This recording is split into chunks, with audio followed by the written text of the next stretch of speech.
Boa noite, amigos.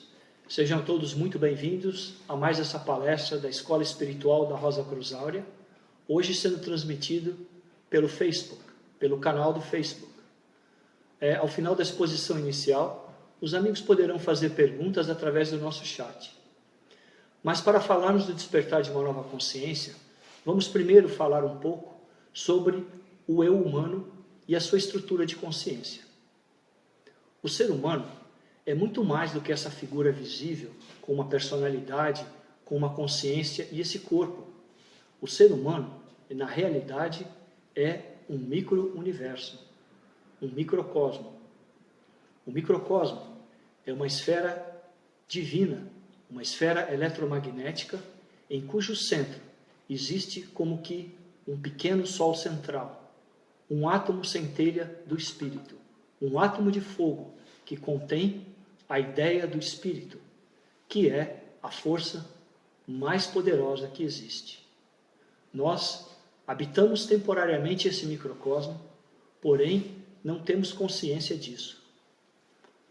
É o microcosmo que reencarna de uma vida para outra para poder aprender a se desvencilhar dos laços que ele mesmo criou com a matéria, para se libertar desse aprisionamento na matéria.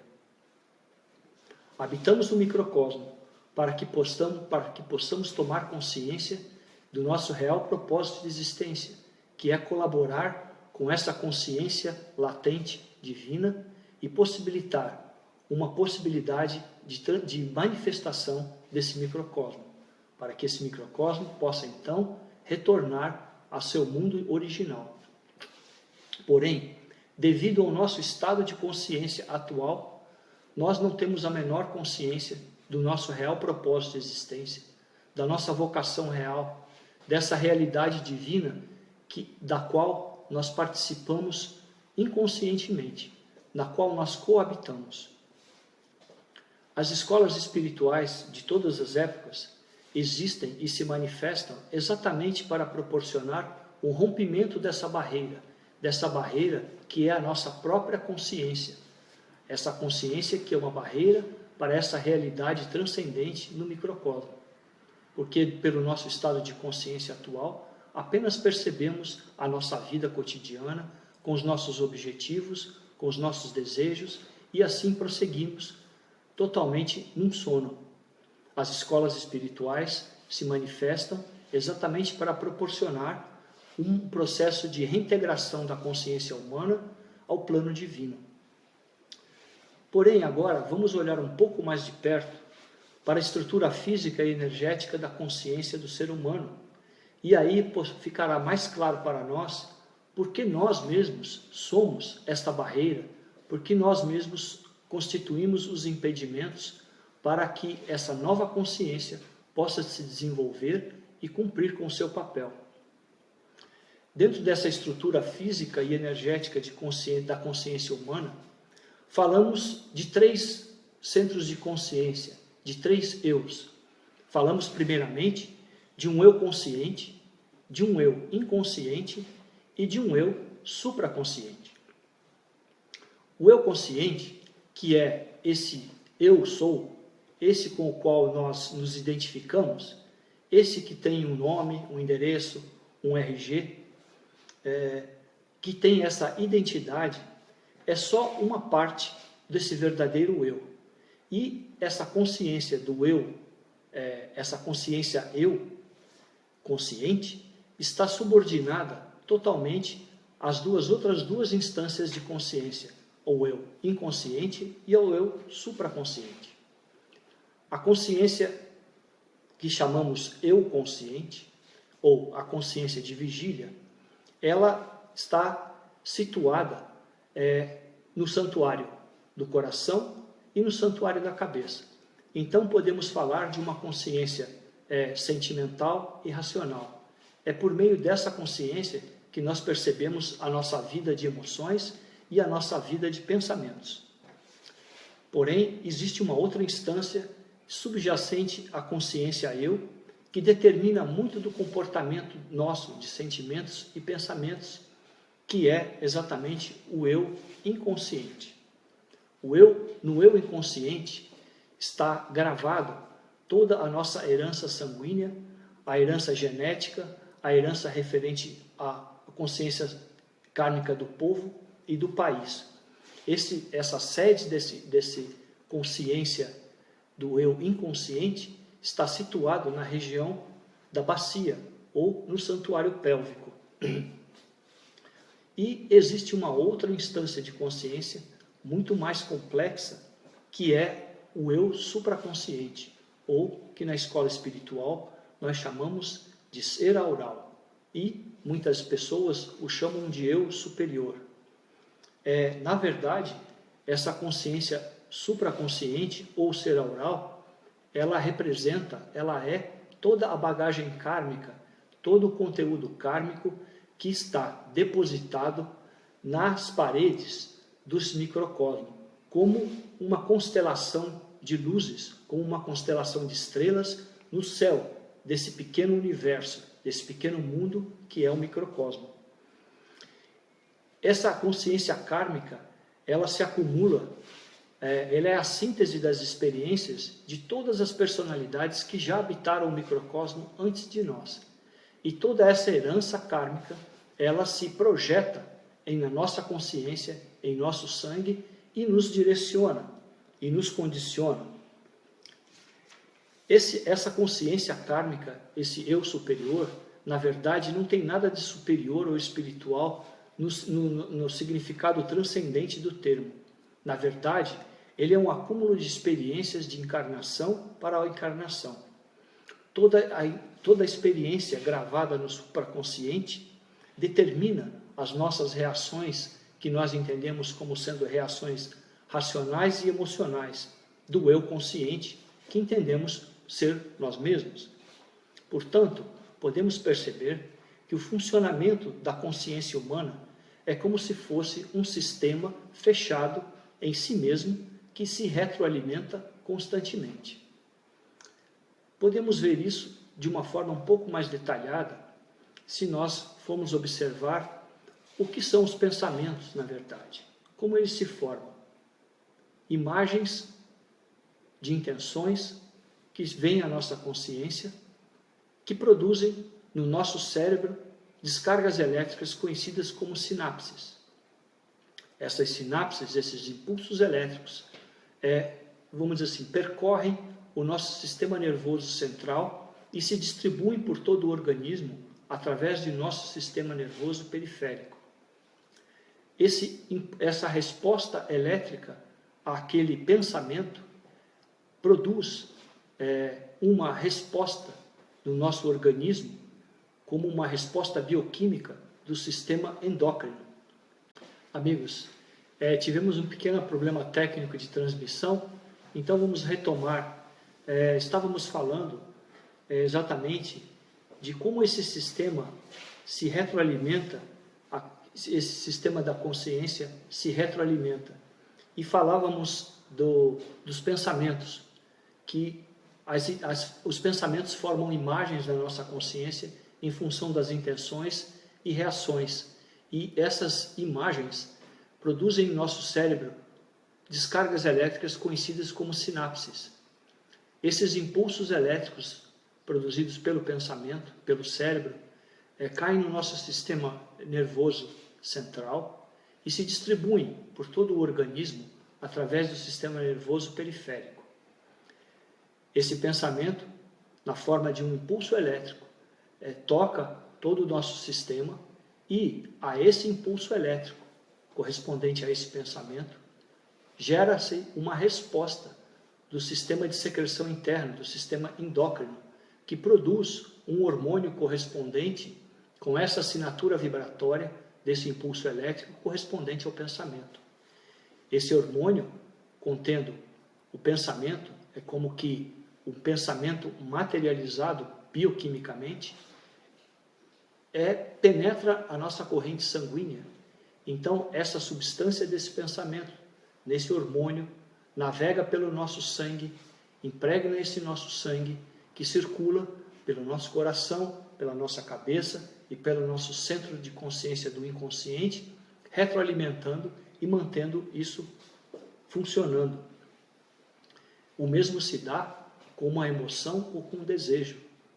Sabemos que no nosso corpo astral é gerado uma emoção ou um desejo, navega pelas linhas de força do nosso corpo de desejos, do nosso corpo astral, atinge o coração, a estrutura elétrica do nosso coração, que da mesma maneira esse impulso elétrico é jogado no sistema nervoso central, que é distribuído pelo sistema nervoso periférico, e a esse impulso elétrico, desse sentimento, desse desejo, existe uma resposta bioquímica do sistema de secreção interna, e esse hormônio captura essa emoção, materializa e joga no sangue, e ela passa a fazer parte desse sistema de circulação sanguínea e vai mantendo a cabeça, o coração e a ação dentro dessa faixa vibratória, dentro desse condicionamento.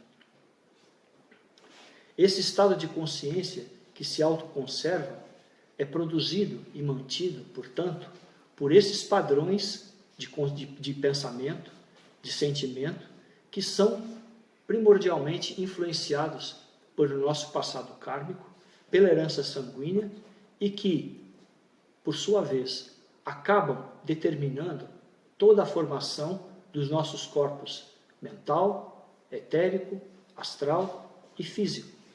Sim, porque como é a nossa vida de pensamentos, como é a nossa vida de sentimentos, isso tudo se repercute no nosso corpo vital, que acaba moldando e dando as condicionantes de nosso corpo físico.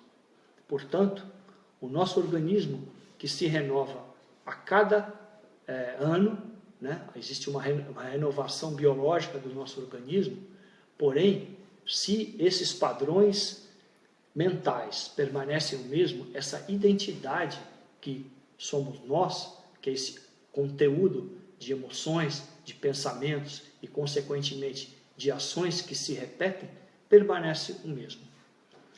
Porque a nossa identidade, ela não é apenas formada pelo DNA ou pelo conteúdo que herdamos dos nossos pais, mas também pelos padrões, pelas ideias, pelos padrões mentais e emocionais com os quais nos identificamos. E toda vez que nos identificamos, os alimentamos, e esses padrões alimentados sistematicamente acabam formando as linhas de força que mantêm esse sistema de consciência fechado em si mesmo. Porém, amigos, isso não precisa ser sempre assim. Tudo isso pode ser mudado por um caminho de transformação estrutural e profunda do nosso ser, por um caminho de iniciação.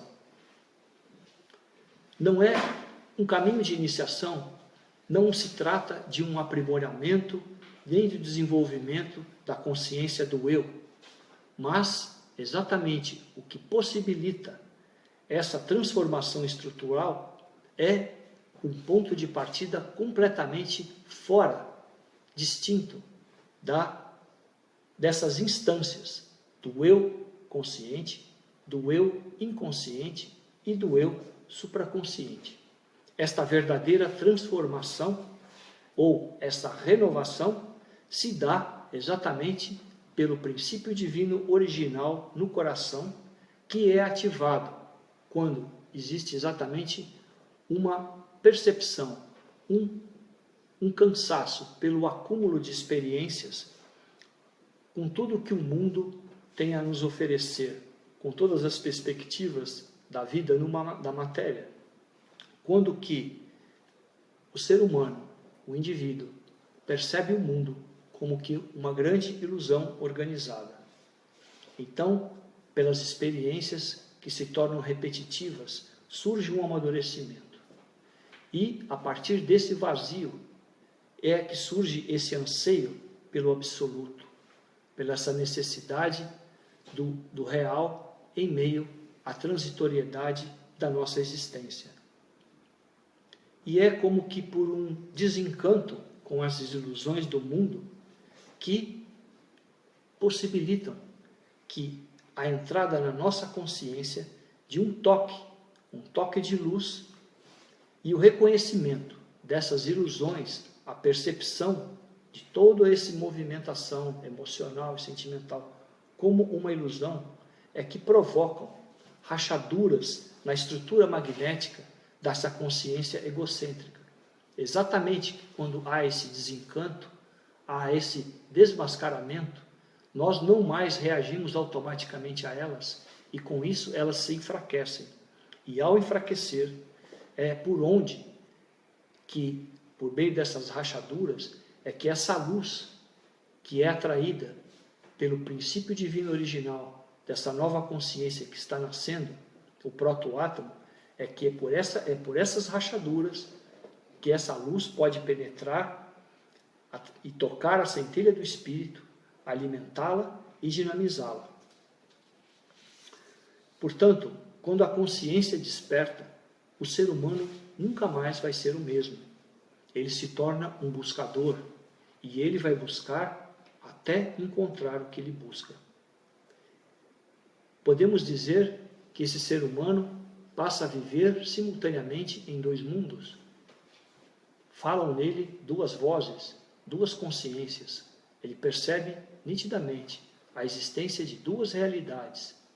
Uma, a realidade da sua vida cotidiana, e outra, uma realidade transcendente, quando a sua própria personalidade consegue ouvir, consegue se render, consegue corresponder a esse impulso que parte do átomo centelha divina, do protoátomo em seu coração. Então, meus amigos, é uma condição em que o ser humano, na verdade, ele começa a ser puxado por duas forças e esticado e levado até um limite. Aceitar essas tensões, percebê-las e ver de onde elas vêm, o que existe por trás, quais as intenções, é verificar em si mesmo, é tomar consciência de si mesmo, é perceber e ganhar autoconhecimento. Mas esse ser humano logo vai perceber que esse trabalho todo é uma questão de render-se completamente a esse princípio divino original, render-se e seguir essa voz que vem dessa instância espiritual que fala nele cada vez mais forte. Trata-se de deixar o outro florescer enquanto a consciência mortal, essa consciência egocêntrica, paulatinamente vai diminuindo. É como que tornar-se como que um vaso vazio para o eu, e assim possibilitar que o outro se desenvolva e cresça. E aí, amigos, podemos falar no desenvolvimento de uma nova alma, num processo de renovação. Com o átomo centelha do espírito ativado, a força-luz é atraída cada vez mais profusamente, e uma nova atividade do sistema de secreção interna surge como respostas a essa nova instância, a essa nova força-luz que passa a penetrar no sistema do ser humano. Um novo hormônio, então, é produzido pela glândula timo, pois os impulsos provenientes do átomo centelha do espírito fazem com que o externo, esse osso que irradia, que é um grande receptor e transmissor de vibrações e forças, novamente desperte a glândula timo, que é uma glândula do nosso sistema de secreção interno, responsável pelo desenvolvimento do ser humano, da criança até o adulto. E depois, essa glândula acaba assumindo funções importantes no nosso sistema imunológico. Da mesma maneira que a timo foi responsável pelo desenvolvimento da criança até o adulto, no processo espiritual, a glândula timo, ela volta a funcionar e secreta um hormônio no sangue que tem a capacidade de ancorar, de capturar, e colocar na corrente sanguínea essa força-luz que é atraída pelo átomo centelha do espírito. Esse novo hormônio que circula no sangue vai renovar todo o nosso sistema. Tu vai renovar toda a dinâmica do nosso sentir, a dinâmica do nosso pensar e, consequentemente, a forma com que esse ser humano se posiciona e age na vida. Com o coração renovado e livre de desejos egocêntricos, esse coração renovado orienta a cabeça, que a cabeça e o coração, unidos, agora num novo sentir e num novo pensar, consequentemente vão gerar uma nova atitude, uma nova posição, uma nova ação perante a vida, sem, entretanto, ter como base o eu, o ego, a consciência egocêntrica e a sua identificação com desejos, sentimentos, objetos, lugares, pensamentos, imagens mentais. Por uma nova ação, então, surgida desse processo, que não busca mais a sua preservação, o seu prestígio, a sua posse e o seu poder sobre os outros e sobre tudo, toda a vida de sentimentos, de ações e de pensamentos é totalmente renovada. Nesse sentido, podemos falar que os fluxos de energia que agora então circulam pelo ser humano deixa de ter uma configuração centrípeta. O ser humano deixa de ser um sugador, um sorvedor, um absorvedor de energias e passa a uma dinâmica centrífuga, de doador. Ele recebe, dinamiza e irradia. E nesta base, com esta nova dinâmica, surgem então as linhas de força de 4 novos corpos. 4 novos corpos surgem, são paulatinamente tecidos a partir desta nova consciência, dessa nova atividade proveniente do átomo centelha do espírito. Então, amigos, nós podemos dizer que nessa situação, nessa condição, esses 4 corpos que acabam de ser erigidos, agora com substâncias e com forças, não mais da dualidade, não mais desse mundo terreno, mas sim com forças da supranatureza, éteres que não são desta natureza, que passam a formar e a tecer e a construir, são os elementos de construção desses 4 novos corpos. Esses novos corpos, esses veículos, são, de fato, o veículo de manifestação da nova consciência. Fala-se, então, numa nova alma que nasceu. E nesta condição, dessa nova alma que nasceu, totalmente ligada a essa fonte de todo o saber, esse conhecimento de primeira mão, volta a fluir e brota como que de um rio, da fonte, a fonte de toda a vida que existe no mais profundo do ímã de cada ser humano. E esse saber, esse conhecimento de primeira mão, é um saber, um conhecimento que não divide o mundo, mas que percebe e testifica da sua própria unidade. Nessa condição, a barreira do tempo e do espaço desaparece. E, então, o fogo do Espírito pode, então, novamente inflamar todo o ser. E o homem divino original novamente ressurge no microcosmo. Então, amigos, com esta exposição, nós tentamos passar a visão da escola espiritual sobre essa nova consciência.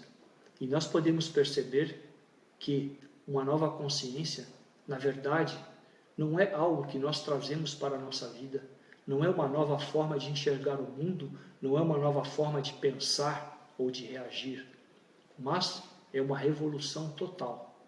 É o adentrar em uma nova vida. não é algo que nós trazemos para a nossa vida, mas sim que deixamos que nossa vida seja totalmente transformada. Bem, amigos, com essa exposição, agora ficamos à disposição de vocês para as perguntas que podem ser enviadas através do nosso chat. Muito obrigado. Maurício, o Renato Santos pergunta: como fazemos para afastar os maus pensamentos?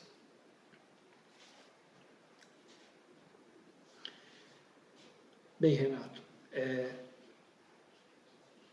como nós dissemos, nós vivemos sob influências constantes de campos de força.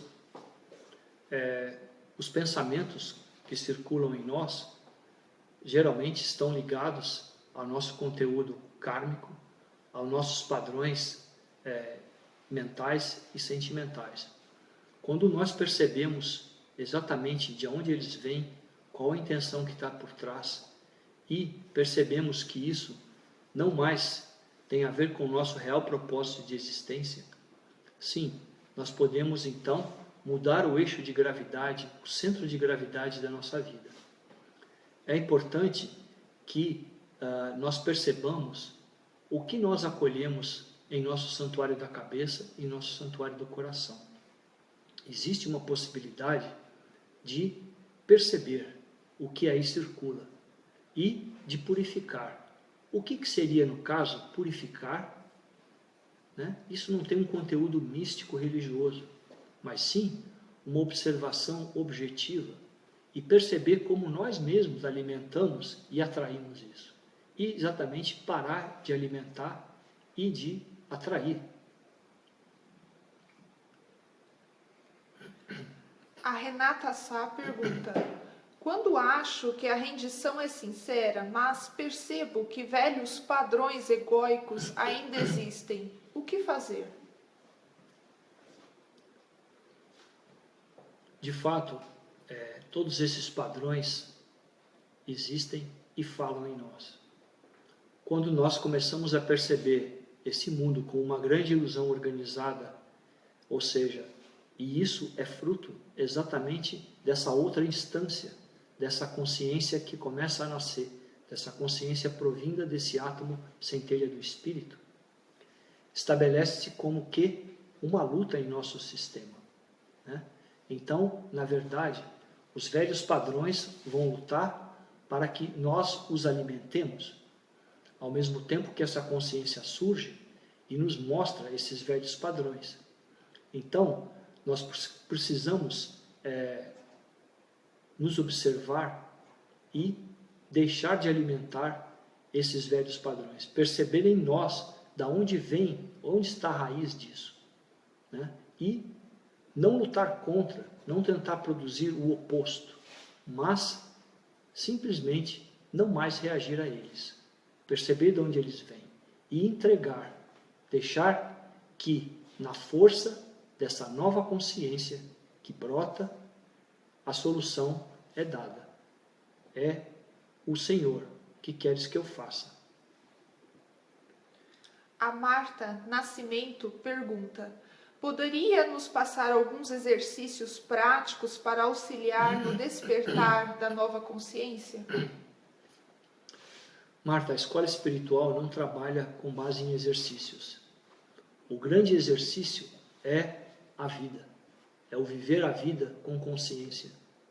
Então, o que nós podemos dizer é que um ser humano que começa a ser inquietado por esse princípio divino original, começa a desconfiar desse mundo, das verdades que o mundo lhe tem a oferecer, e não se sente preenchido por isso, esse ser humano tem nele essa busca por essa verdade, por essa instância maior. E essa busca, essa instância maior, essa é como que uma bússola que o vai direcionar a um campo de força, um campo energético da mesma natureza dessa busca. E esse campo é um campo de força de uma escola espiritual.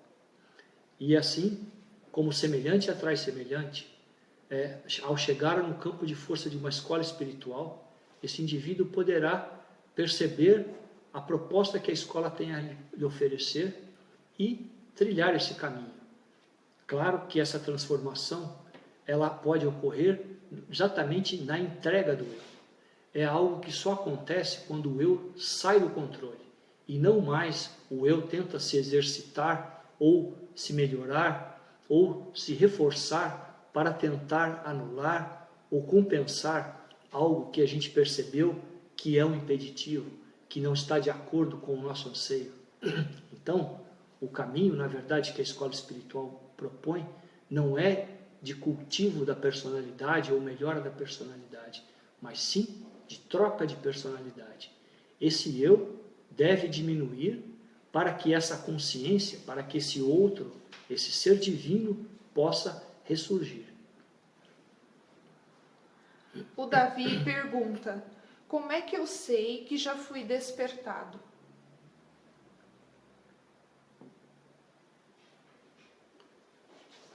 Como é que você sabe que já foi despertado?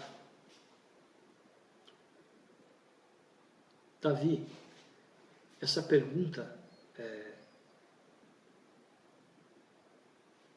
pode ser respondida por você mesmo, na medida em que você procura a resposta no mais profundo do seu ser.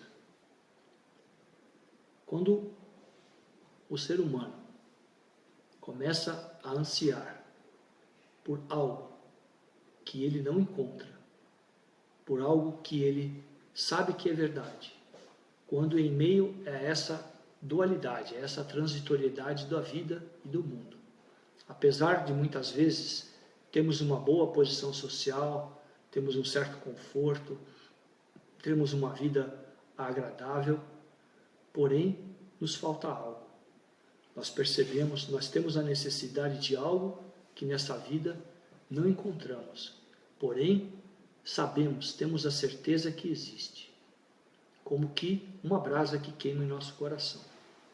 É quando nós ansiamos pela a verdadeira bondade, o verdadeiro bem que não tem como contrapartida o mal, o verdadeiro amor que é oniabarcante, que não faz exclusão de pessoa, que não faz acepção de pessoa, a verdade que não é relativa. Portanto, quando nós realmente ansiamos por isso, porém constatamos que isso até hoje não encontramos no mundo e que percebemos que tudo nesse mundo é feito de opostos e tudo se alterna, tudo se transforma no seu oposto. E não obstante a isso, existe essa certeza, existe essa necessidade pelo absoluto em meio à nossa vida do transitório. Aí, meu amigo, isso é uma assinatura daquele que começou a despertar. O Rafael Oliveira pergunta: qual o papel de Jesus Cristo no mundo? Rafael, Jesus Cristo no mundo, nós podemos dizer que Jesus Cristo, dentro desse processo de uma nova consciência, como a escola vê, né, a figura de Jesus Cristo é muito mais do que uma figura, do que um ser, né, do que a encarnação do Filho de Deus que veio a esse mundo e realizou prodígios há 2000 anos atrás. Na verdade, Cristo, Jesus Cristo, são estados de consciência em que cada ser humano pode e deve alcançar. Nós falamos no despertar de uma nova consciência. Esse processo que nós tentamos descrever na nossa exposição inicial pode ser vista também das 3 figuras bíblicas que se apresentam na Bíblia, como João, Jesus e Cristo. João é exatamente a consciência do buscador, daquele que despertou para uma realidade transcendente no mundo. João é aquele que sabe que um maior do que ele virá. João é a consciência do buscador, do homem que percebe o homem, o mundo como um deserto e percebe que ele não é digno de desatar as sandálias daquele que virá após ele, que é Jesus. Jesus corresponde à consciência da nova alma, essa consciência desperta, essa consciência objetiva. Jesus, que nasce em Belém, percorre o seu caminho de Belém até o Gólgota, no lugar da caveira. Jesus é aquele que cura os coxos, faz os cegos verem, ressuscita os mortos. É exatamente a nova alma desenvolvendo no ser humano essa nova consciência. Quem são esses coxos, esses cegos e esses mortos? Somos nós mesmos. É tudo que precisa ser transformado e regenerado dentro do microcosmo em que habitamos. E Cristo é exatamente a consciência crística, o coroamento do processo de união da nova alma com o espírito. É a consciência solar, a que o ser humano que vive este processo pode atingir. O Flávio pergunta: encontrar o real propósito de nossa vida, como distinguir de um desejo enraizado ou um propósito?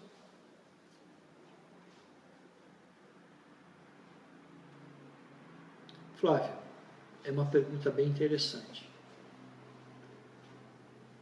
Quando o que desejamos, qual o real propósito de existência da nossa vida? O real propósito de existência de nossa vida, como personalidades que habitam o microcosmo, é exatamente possibilitar que essa nova consciência, esse ser divino, possa se desenvolver. E, exatamente, a realização desse processo passa por uma total transformação de nosso ser. Passa, nós diríamos, por uma transformação, por uma revolução, por uma transfiguração, que é o processo que a escola espiritual moderna propõe. Se o que nós ansiamos vem do outro, vem dessa instância, ele se coaduna com essa realidade transcendente. Porém, se o que surge como que um desejo enraizado se esvai, se pode ser saciado pelo que esse mundo tem a oferecer, então é dessa natureza. É como se nós pudéssemos, com isso, perceber a natureza daquilo que fala em nós. Daquilo que fala em nós, que vem do outro, só pode ser mitigado pelo outro, pela força da nova consciência, pela força crística. O que vem do eu é mitigado pelo eu e pelo mundo. O Pablo pergunta: como separar as visões de dualidade dentro de nosso meio familiar e amigos? Como não deixar que essas atitudes nos influenciem? O Pablo, é uma pergunta interessante. Na verdade, nesse mundo tudo é dual. Nós somos duais. E aquele indivíduo que se coloca a caminho dessa transformação, uma das características é que ele não julga ninguém, porque ele percebe a si mesmo como é e se percebe igual, ele não se percebe melhor do que ninguém. Então, uma característica é aceitar as pessoas como são, porque cada um está se esforçando e está no estado que está em função do seu conteúdo kármico e do seu estado de consciência. Aquele que tem um estado de consciência um pouco mais aclarado pode compreender por que os outros estão agindo assim. Então, pode, digamos assim, dar um desconto para isso. Como não ser influenciado por isso? Procurando manter-se consciente, procurando perceber da onde vem a intenção do outro. Muitas vezes, ninguém quer fazer um mal para a gente, mas aquilo como não se coaduna com nossos objetivos, aquilo que nós rejeitamos, na verdade, nós entendemos como sendo mal e nos ameaça. Então, quando nós percebemos que tudo é dual nesse mundo e procuramos transcender essa dualidade, procuramos, na força dessa nova consciência, não julgar, conseguimos ir além dessa problemática da dualidade. A Fabiana pergunta: qual o papel da meditação nesse despertar, na conexão com o eu divino e com o cosmos? Fabiana, a Escola Espiritual da Rosa Cruz Áurea, no processo que a Escola Espiritual da Rosa Cruz Áurea oferece aos seus alunos e todos aqueles que desejam trilhar esse caminho, ela não emprega nenhum método que reforce o eu, seja o aspecto mental, seja o aspecto emocional. Na verdade, o método que a escola espiritual emprega é um método de diminuição do eu. Então, uma meditação, na verdade, é um focar do pensamento, é um exercício mental para que mantenha-se focado em uma ideia ou para que outras ideias não entram. Isso tudo, na verdade, acaba reforçando essa estrutura mental egóica que visa obter um objetivo, que é alcançar uma realização. Ou seja, é uma faceta do eu extremamente disfarçada e sutil. Portanto, a Escola Espiritual da Rosa Cruz Áurea não se utiliza da meditação nesse método, e sim da diminuição do eu, da diminuição para que o outro em nós surja. Essa consciência nova, ela só tem espaço para se manifestar quando a atividade da consciência egocêntrica, e essa consciência egocêntrica, ela pode ter objetivos e propósitos bastante elevados, mas ela continua egocêntrica. Portanto, o eu não pode transcender o eu. Então, somente quando o eu declina, quando o eu abre espaço, quando o eu se rende, e se rende por entender a sua própria limitação, a sua própria natureza, é que essa outra instância pode ser ouvida. E quando, nesse vazio do eu, essa outra voz é ouvida, aí sim surge a compreensão de como agir, de como encetar esse caminho. O Luciano pergunta: o propósito do despertar é o não sofrimento?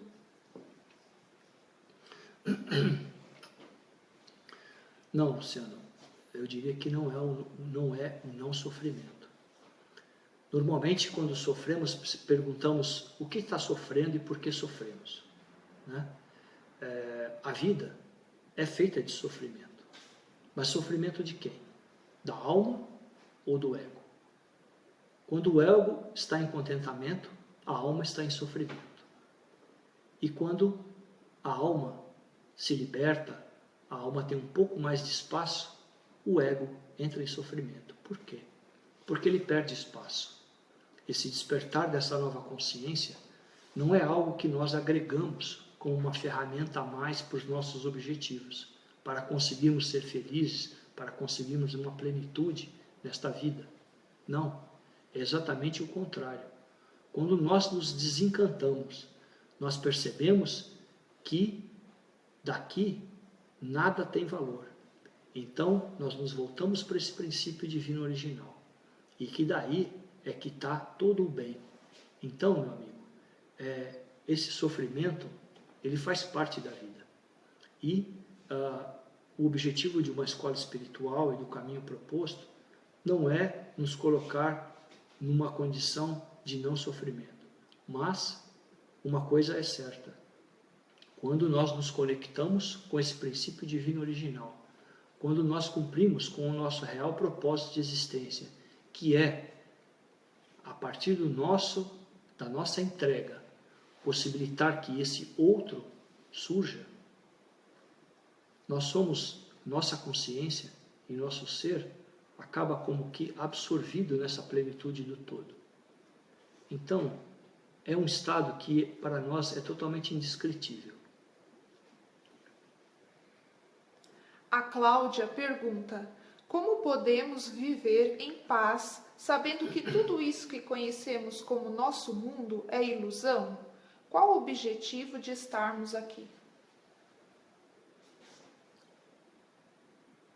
O objetivo de estarmos aqui é exatamente percebermos a ilusão que nós mesmos ajudamos a cada minuto, a cada batida do nosso coração a tecer e a reforçar, exatamente pela falta de um estado de consciência claro, pelo estado de consciência da verdadeira consciência.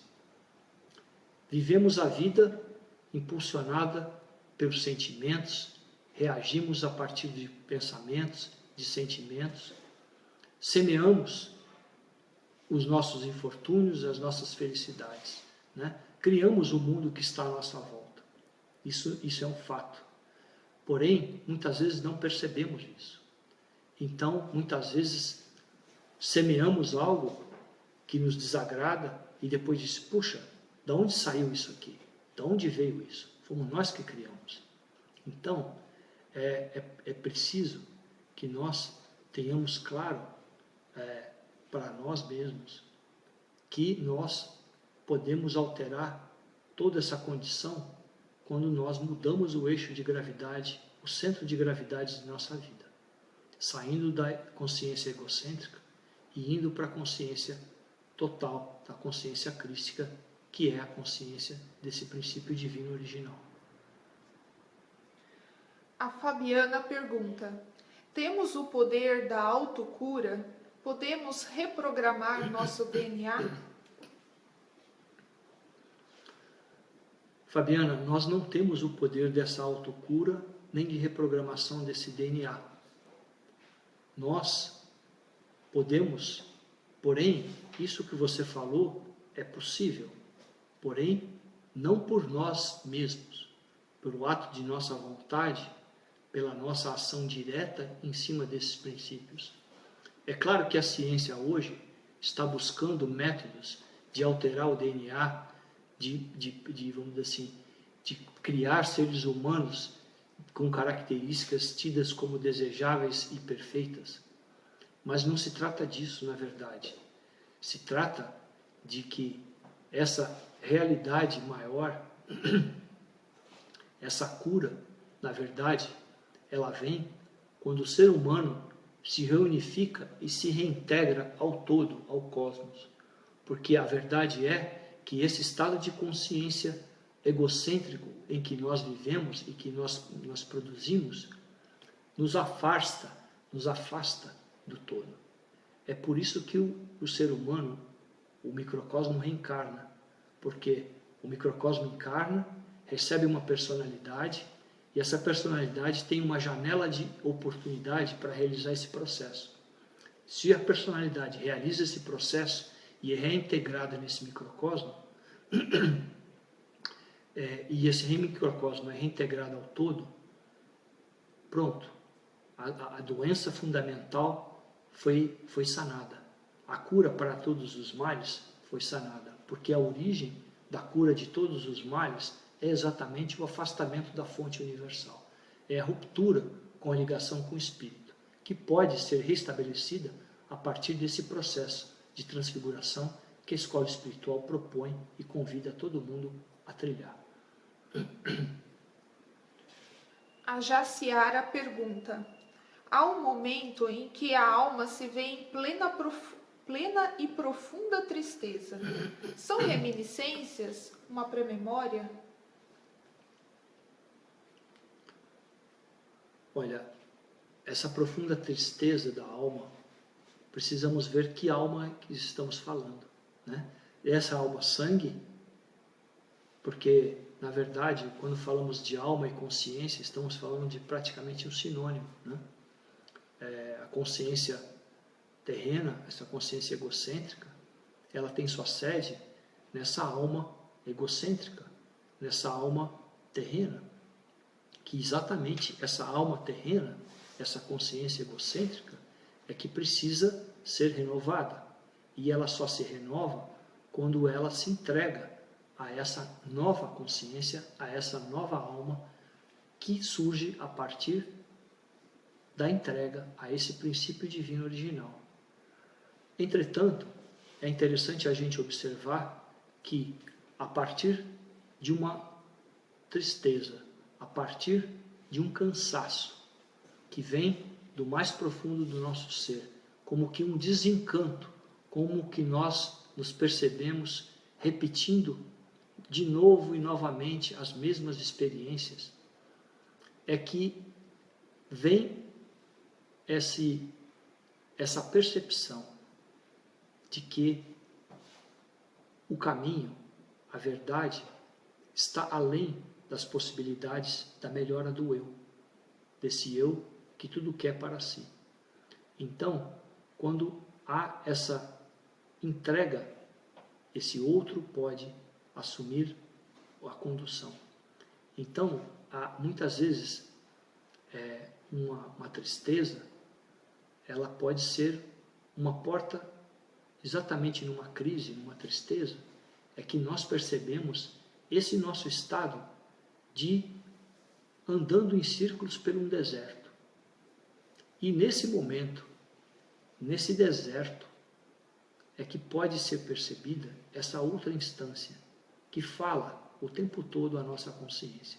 Mas, como nós estamos muito ocupados com os nossos afazeres, com os nossos projetos, com os nossos problemas, com as nossas misérias, nós não temos tempo para olhar, nós não damos menor sentido, menor atenção para essa instância.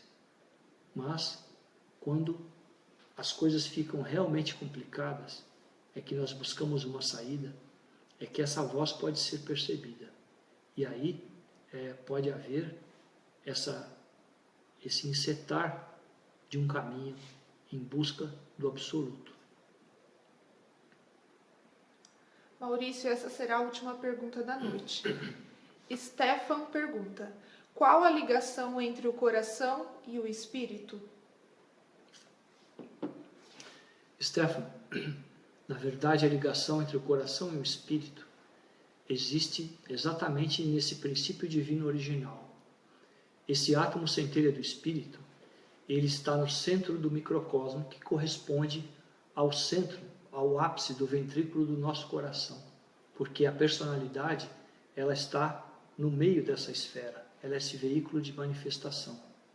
Então, como esse princípio divino original, ele está coplanarmente no coração humano, é a partir daí, desse princípio divino original no coração, em que esse processo começa a se desenvolver. O coração, como nós sabemos, é o órgão que bombeia o sangue para todo o nosso sistema, por todo o nosso corpo, né? E esse processo começa exatamente daí, com o despertar desse princípio, com o despertar dessa necessidade, desse anseio por algo perene, por algo real, em meio a essa vida que, para esse ser humano, começou a se mostrar concretamente como uma vida de ilusões. Então, quando esse coração, a partir desse princípio divino original, no coração do ser humano, começa a nos inquietar, nos incita a uma busca, é que todo o caminho começa a se descortinar na nossa frente. Bom, convidamos aos amigos para uma reunião via Skype no dia 1º de novembro, onde esse assunto será novamente abordado e as perguntas que não foram respondidas serão encaminhadas para lá. Basta digitar o endereço Skype virtual1@rosacruzaurea. Amigos, gostaria de agradecer a participação de todos e convidá-los a novamente sintonizarem nesse canal no dia 7 de novembro, onde haverá mais uma palestra transmitida pelo Facebook. Muito obrigado a todos, uma boa noite.